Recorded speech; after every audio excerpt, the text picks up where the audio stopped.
Everyone looks for their calling in love, but I always find it surprising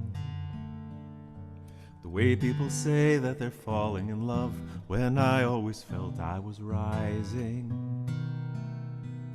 floating right off of the ground and reaching something that I only have dreamed of. I'm not falling at all, I am rising in love.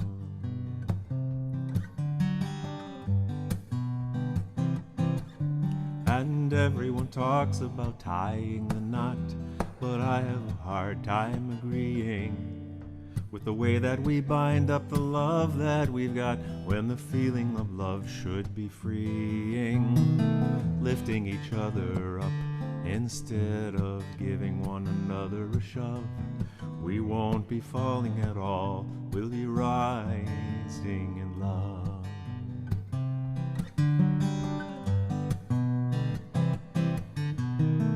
How do you let love grow? You've got to give it a chance when you found it. A bird in your hand will stay until you start to close your fingers around it. Love is a river whose waters we test, and a measure of where we are going. But you never can step in the same river twice, for that water is constantly flowing. But the deeper the river, the greater the trust. And the more that we're rising above, we won't be falling at all, we'll be rising in love. I am not falling at all, I am rising. I'm not falling at all, I am rising. I am not falling at all, I am rising in love. I am rising in love. I am rising in love. I am rising in love.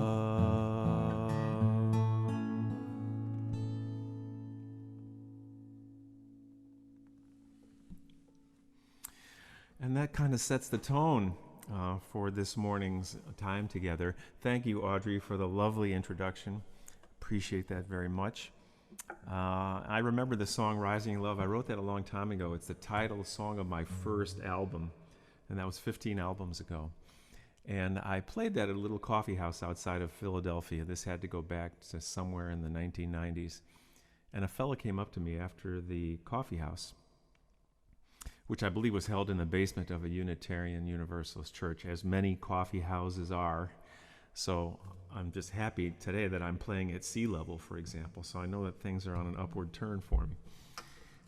This fellow comes up to me and says, "Hey, Mr. Roth," I said, "Call me David." He says, "I really loved your concert tonight, and you have a way of putting a spin on things that's different than what I've heard, and that song, Rising in Love, did you write that?" I said, "Yes, I did."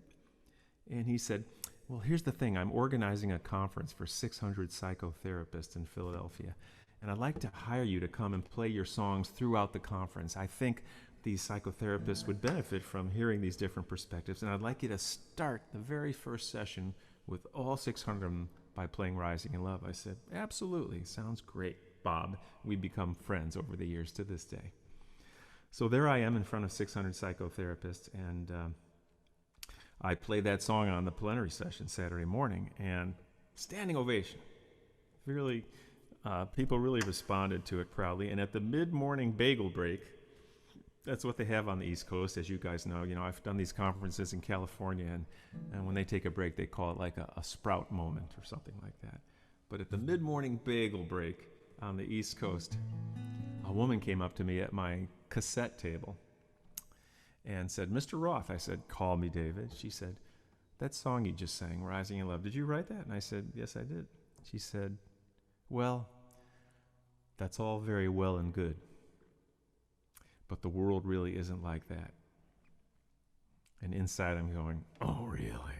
But I bit my tongue, and I let this woman have her say, because I believe there are two things that humans want to have in this experience we call life. One is to be touched in some way, and the other is to be heard by somebody so that you don't feel alone.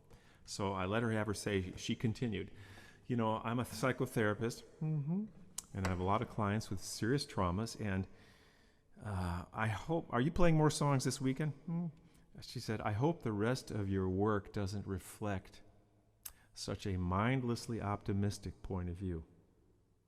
And then she turned around and walked away, which was probably a good thing. Who knows what would have flown out of my mouth, you know, in that moment, you know, as my defenses came up. I hope the rest of your work doesn't reflect such a mindlessly optimistic point of view. So I want to tell you that right up front here, that if you do hear optimism in the music that I write, and there are things to be optimistic about and things to be very concerned about in this complicated world these days, my optimism is mindful. It's mindful. If you hear it, it was put there for a reason. So I come back from the bagel break, and the first thing I said to the 599 psychotherapists was, hey, have any of you ever been on the receiving end of unsolicited advice? And they roared, because that's kind of their domain, you know, in psychotherapy. Giving advice, getting advice, asking for it, not asking for it, solicited, unsolicited. And then I sang my most carefully pronounced folk music song ever written, which is called Don't Should on Me and I Won't Should on You. I'm not going to do that for you this morning. I've got another direction to go. And I think I proved to a lot of people that, you know, what goes up, what rises up, you know, may come down, and there's a good dose of reality in all this. So regarding the internet, where we find ourselves today, you know, if you use Facebook or other social media, you might have seen over the years we've been doing this, people sending thoughts and prayers. Well, I think it takes more than that. I think it takes taking action. So here's a song, you know, in case your day didn't go the way you were hoping it would go. And the way that I framed this talk this morning is I want to talk about love in the sense of self, which I just did, rising in love, in terms of relationship, community, in service of others globally. That's how I want to frame this. So we're going to kind of go up in increments. And this next song is about relationship, the relationship that you can offer to somebody, that I could offer to somebody, with a realistic point of view, acknowledging what's going on in that moment, just in case things aren't going so well.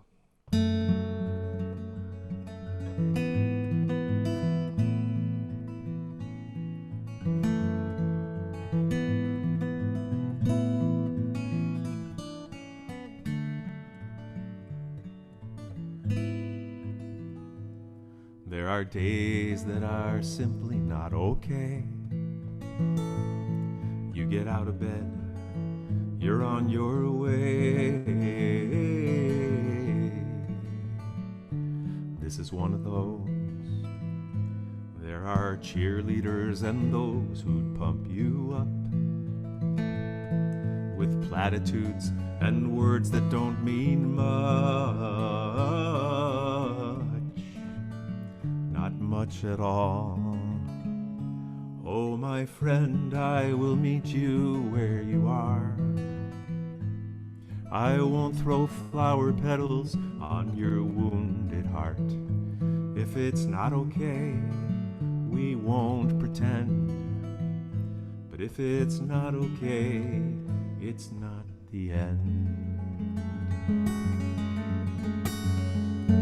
Aren't you stronger than you ever used to be? At least that's the way it seems to me. If not to you, aren't you the one who's made it all this way? No matter what those voices in your head might say, it's up to you. Oh, my friend, I will meet you where you are. I won't throw flower petals on your wounded heart. If it's not okay, we won't pretend. But if it's not okay, it's not the end. Looking through this broken glass, this too shall pass. are times that are simply not okay. What you do with them, you get to say. You get to say, oh my friend, I will meet you where you are. I won't throw flower petals on your wounded heart. If it's not okay, we won't pretend. But if it's not okay, it's not the end.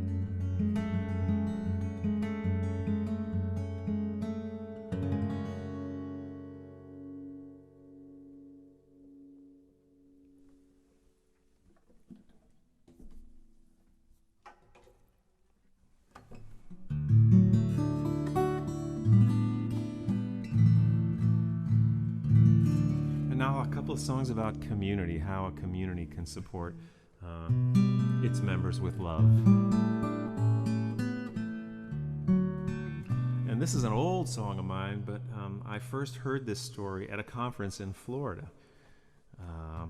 way back in the late 1980s, if you can believe that. And it just touched me deeply that I fashioned a song inspired by this story. And see if you can spot any of the heroes and sheroes who are walking around in this world in this song.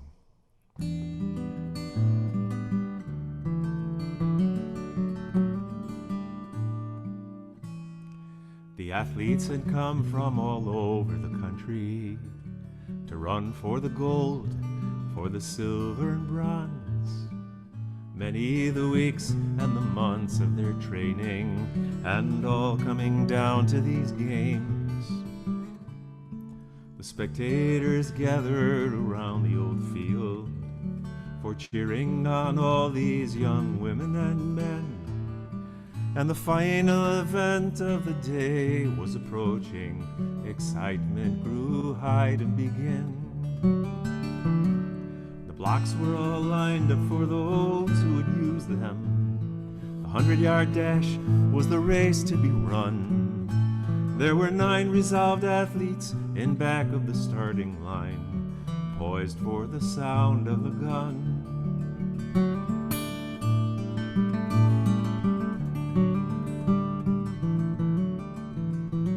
And the signal was given, the pistol exploded, and so did the runners, all charging ahead. But the smallest among them, he stumbled and staggered, and fell to the asphalt instead. He gave out a cry in frustration and anguish, his dreams and his efforts all dashed in the dirt. But as sure as I'm standing here telling the story, the same goes for what next occurred. The 8 other runners pulled up on their heels, the ones who had trained for so long to compete. One by one they'll turn round, and they went back to help him, and they brought that young boy to his feet. And all the 9 runners joined hands and continued the 100-yard dash, now reduced to a walk. And a banner above that said Special Olympics could not have been more on the mark. For that's how the race ended, with 9 gold medals. They came to the finish line holding hands still, and a standing ovation and 9 beaming faces said more than these words ever will. That's how the race ended, with 9 gold medals. They came to the finish line holding hands still, and a banner above that said Special Olympics said more than these words ever will. So much more than these words ever will.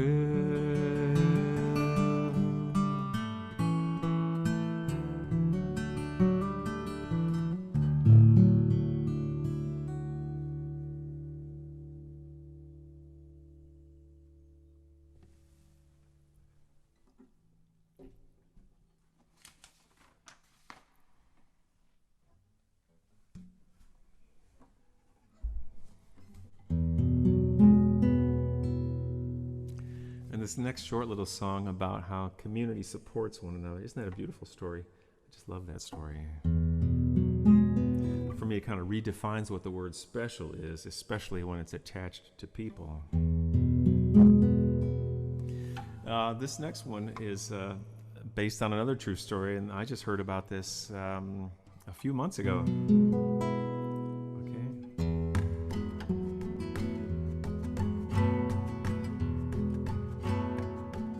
Just no accounting for the goodness in people, and it's plenty of it out there. A regular Sunday in Cleveland, as regular these days as things are. A semi-regular customer came in for a beer at the bar. The night town on Cedar was hopping, the last day before they'd shut down. This customer sipped on his Stella that day on the east side of town. He asked for his check and got ready to head out the door and move on. He dropped off his bill to the owner, who could not believe what he saw. That pint rang up $7 whole, with a line for a tip on the check. The customer added 3,000, a tip of 400%. The owner ran out of the front door to let the guy know about the slip. This customer said, no mistake there, that money is all for the tip.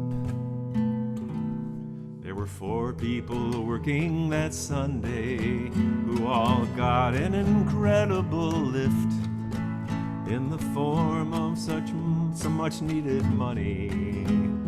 Oh, what a miraculous gift.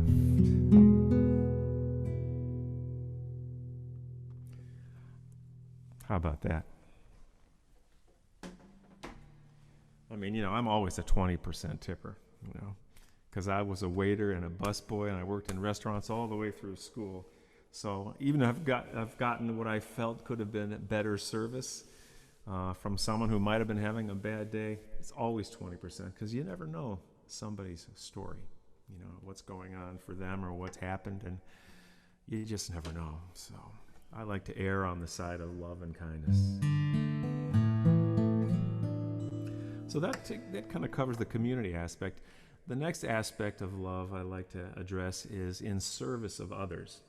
Well, certainly, those 2 last songs are examples of that in community, but this is amazing service, maybe as amazing service to others as I could possibly imagine, from one of the most unlikely regions in our whole world. Again, a true story.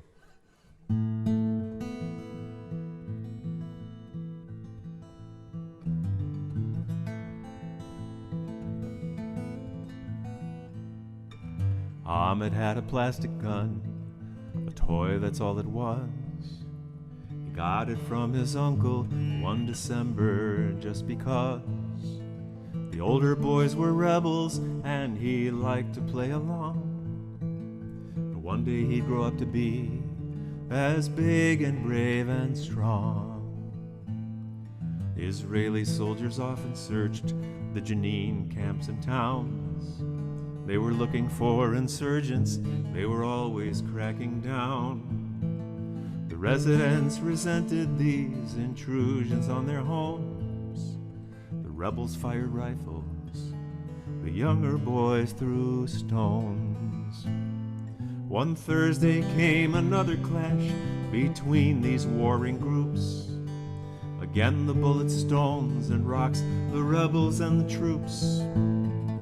A soldier saw a gunman and he fired at a boy. The victim was a 12-year-old, his weapon was a toy. Ahmed al-Khatib was taken off to Ramallah. but his wounds were such that he was transferred out to Israel, a hospital in Haifa where the Jewish doctors did every single thing they could to help this child live. Despite their greatest efforts, Ahmed passed away. A family's worst nightmare turned reality that day. And that's when they had every reason to exact revenge, to carry out this history of this hatred between men. They could have shouted out in anger, outrage, grief, and pain. They could have caused a riot against the Jews who'd killed their son. What would they do to face this darkest hour of their lives? They donated all his organs so that others might survive. A liver for a baby, 2 kidneys for a child, 1 lung each, a girl and boy ages 4 and 5. A woman in her 50s got the second chance she'd need. A 12-year-old received the heart of Ahmed al-Khatib. And some were Palestinians, and some of them were Jews. The family's intention was that no one be refused. The neighbors asked the father about this decision he had reached. A heart that can forgive will bring us closer to peace. A powerful reminder to those who might forget the humanity of those who live on the other side of the fence. Somewhere in this world today, 6 people live and breathe the legacy of those who cherished Ahmed al-Khatib.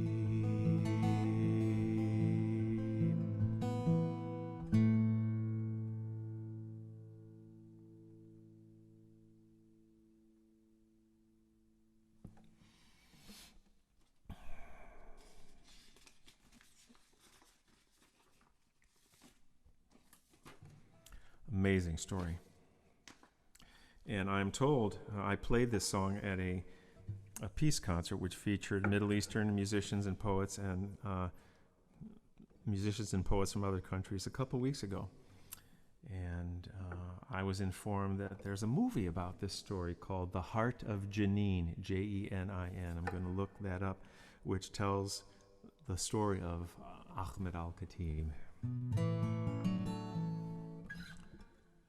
And talk about in service of others, and a father's and a family's grief turned into something somehow in those circumstances positive and possible for the human family, for the greater good of all.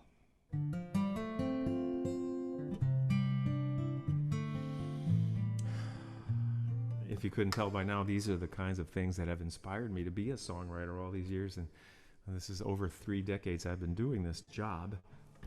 You know, and who said that if you have a job you love, you'll never work another day in your life?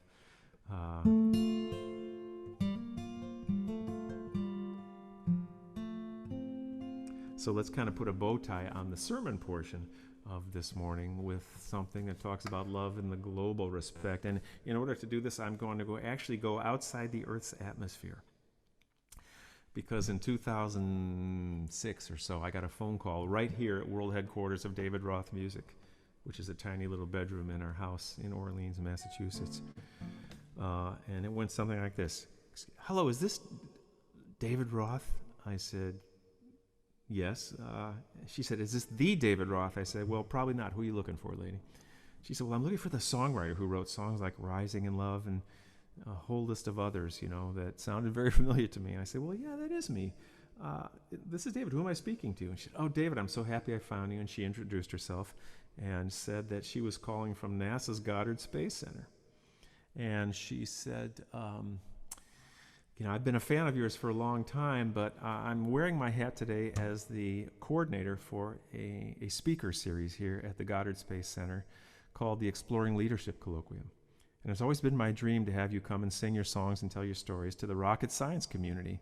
And I'm thinking, I wonder if that was ever a dream of mine. Yeah, probably was.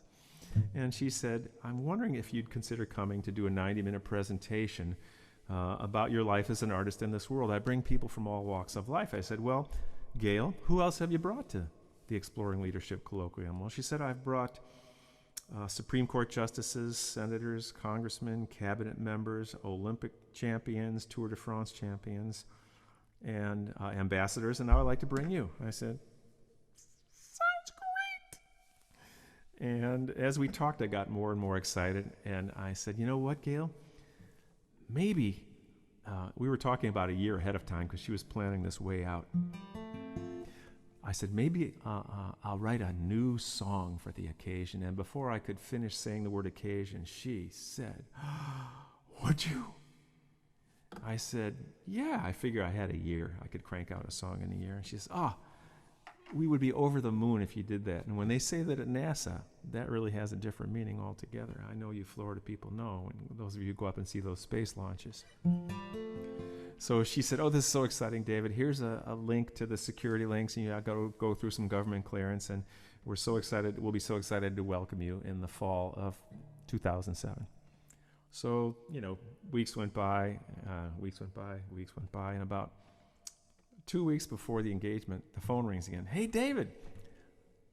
Yeah, David here. It's Gail. And I'm thinking, Gail. She's Gail from NASA. Oh, yeah, Gail, how are you? She said, we're so excited. We've had more people sign up for your presentation than any of the ones we've ever had before. I said, how come? She said, well, they looked at your picture on the government website and said, wow, this guy's got a guitar. Nobody ever brought a guitar before to the Exploring Leadership Colloquium, and they signed up in droves. And she said, we're so excited about the song. How did it come out? I'd forgotten. Oh, Gail, it came out really good. I got to go now. Click. Totally forgot. And I had about T minus 12 days and counting for my song. So I put out this plea to the universe. I said, please direct anything my way to my awareness about outer space, inner space, storage space, any kind of space at all. ASAP for NASA PLEASEOMG. And this is the truth, friends. 2 days later, T minus 10, I stopped by a friend's house in Saugerties, New York, an old dear friend of mine. About 5 hours away from where I live, I was in the area, and I called up my friend Penny Nichols, and I said, Penny, are you home? I'd love to drop in. I'm just out here doing some stuff.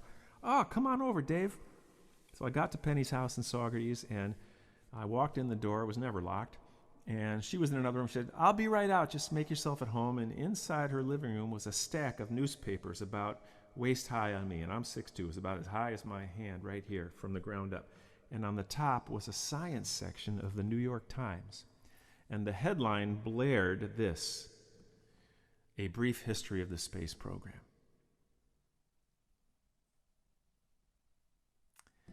Hi, Penny, can I possibly have this? We were just going to recycle those papers, Dave. Sure, take it.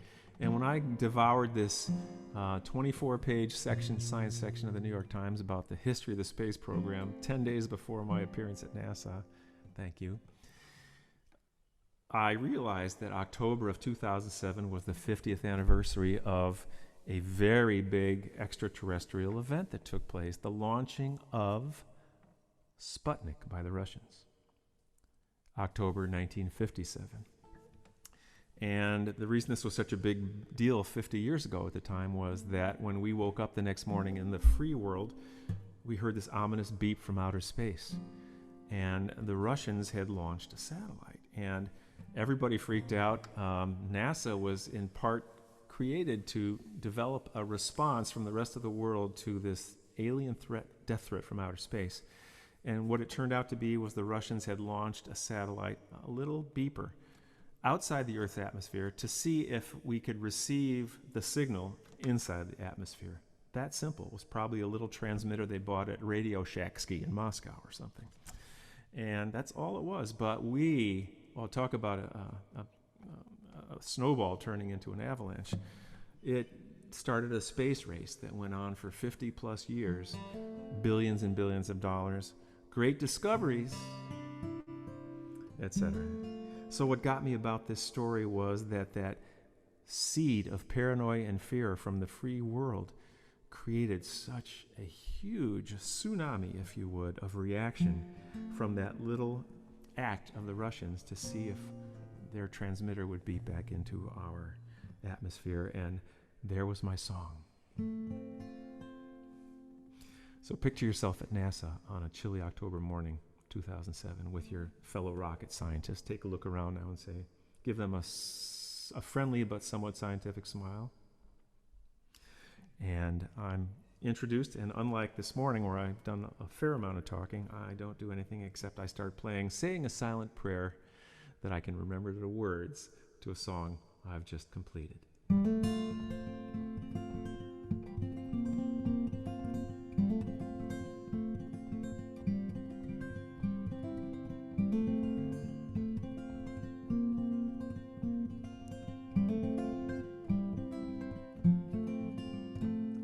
It's 50 years since Sputnik, when the Russians shocked the world.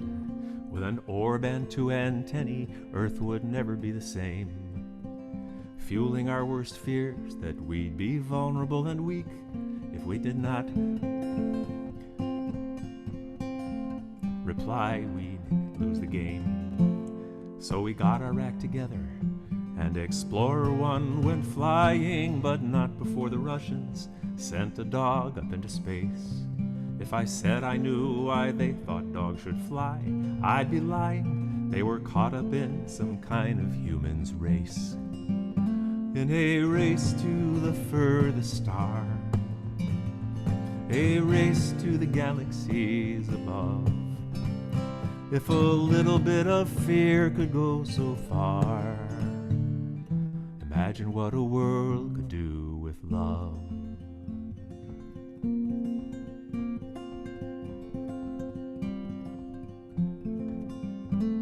Gagarin took a spin around the globe in 61. He was followed 10 months later by an astronaut named Glenn. Alexei took a spacewalk. Captain Kirk took my TV, and we've never been the same since then. In a race to the furthest star, a race to the galaxies above. If a little bit of vision goes so far, imagine what a world could do with love. Imagine human footprints on a distant lunar plane. Imagine floating science labs where gravity's gone. Imagine the potential that our species could contain if we were drawn to love again. I heard a scientist declare the world as we know it is destined to be swallowed up in some gigantic hole. And nothing that we do on Earth will outlast or survive this. Is there any point in trying to take control? Just another baby boomer writing poems, putting flowers into rifles, hugging trees and singing songs. But the questions in the air aren't rocket science. What's the point? Where on earth do we belong? In a race to the furthest star, a race to the galaxies above. If a little bit of dreaming goes so far, imagine what a world could do.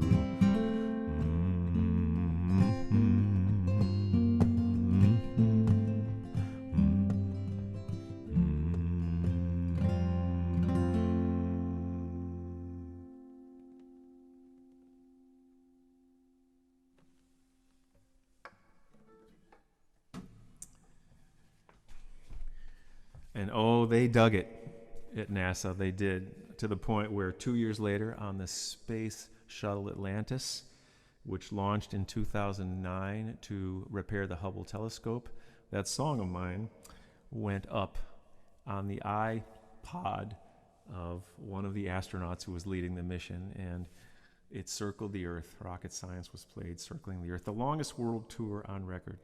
And I'm putting in the paperwork for the frequent flyer miles, and with my fingers crossed.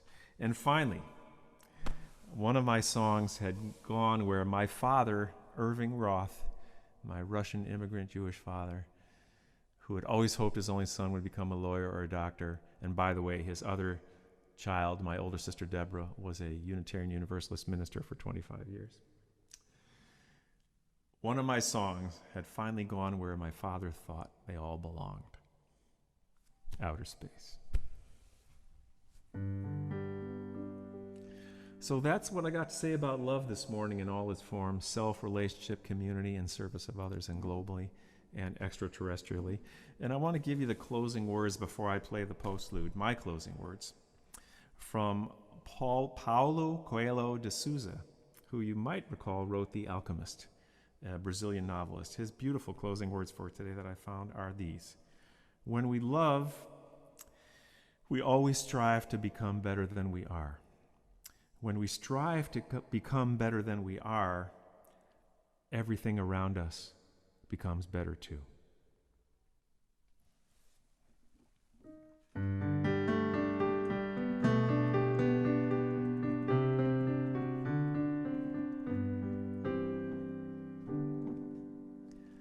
I stand for love, stand for peace. I stand for joy and for release, for what is beautiful and true. I stand for hope, I stand for you. I stand for love, I stand for peace. I stand for joy and for release, for what is beautiful and true. I stand for hope, I stand for you. You know our world is in great pain. She needs our loving care again. But there are those who fail to see what we have done and what we need. There is a cost for every act, and now there is no turning back. We burn a bridge, we bang a drum. It's time to rise, the time has come. To stand for love, to stand for peace, to stand for joy and for release, for what is beautiful and true. To stand for hope, to stand for you. And if you're thinking it's not urgent, that we've got more time to kill, if I'm not the one who will change things, then for heaven's sake, who will? So I will move, I will climb this mountain one step at a time. I won't be swayed, I will not stop until we've made it to the top, where we will stand for love and peace, stand for joy and for release, for what is beautiful and true. We'll stand for hope, we'll stand for you, for what is beautiful and true. I stand for hope, I stand for you.